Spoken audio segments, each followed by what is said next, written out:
Magandang hapon sa ating lahat at narito ang ulat sa lagay ng panahon ngayong hapon ng linggo, ikapitong araw ng Setyembre taong 2025.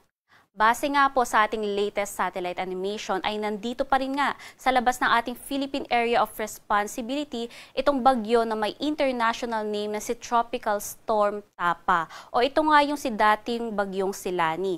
At huli nga itong namataan sa layong 750 kilometers west o kanluran ng Lawag City, Ilocos Norte. At may taglay nga ito ng lakas ng hangin na maabot ng 85 kilometers per hour at mga pagbugso pa na maabot naman yan ng 105 kilometers per hour.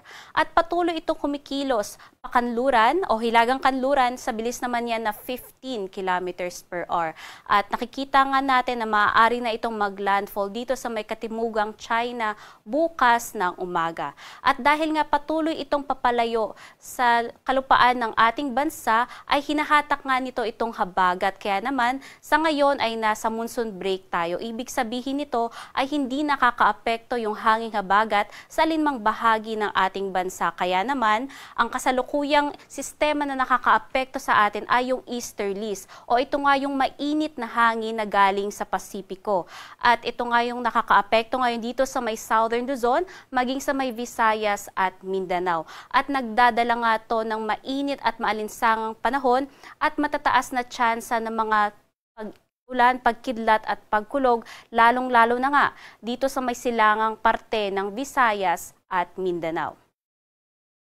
Sa magiging lagay naman ng panahon bukas, asahan nga natin na yung easterlies ay aabot na nga yung epekto dito sa may Metro Manila, maging sa may Calabarzon at Mimaropa hanggang dito sa may Bicol region. Kaya naman, magdadala pa rin ito ng mainit at maalinsang panahon sa umaga hanggang tanghali at pagsapit nga ng hapon ay dyan nabubuhos yung mga pulo-pulo at mga panandaliang mga pagulan, pagkidlat at pagkulog.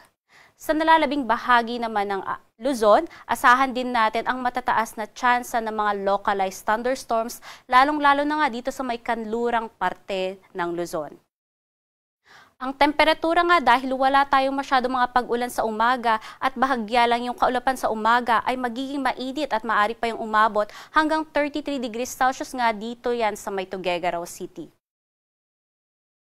Sa magiging lagay naman ng panahon dito sa may Palawan, maging sa Visayas at Mindanao, ay patuloy pa rin nga yung epekto ng easterlies at magdudulot yan ng bahagyang maulap hanggang sa maulap na kalangitan at mga tsansa pa rin ng mga pulo-pulo at mga panandaliang pagulan sa hapon at gabi. At dahil nga dyan, magiging painit din ang temperatura sa malaking bahagi ng Visayas at Mindanao at maaari din niya umabot mula 32 hanggang 33 degrees Celsius.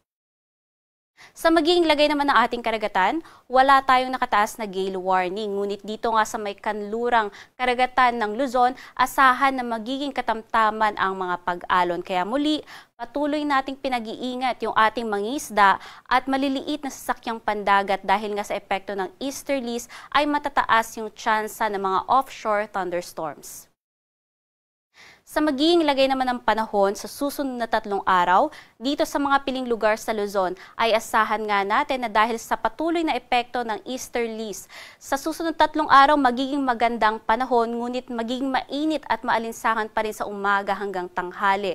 Kaya naman nakikitaan natin ng temperatura natin na mataas pa rin at aabot ng 32 at 33 degrees Celsius. At pagsapit ng hapon, andyan na yung tsansa ng mga panandali ang mga pagulan, pagkidlat at pagkulog.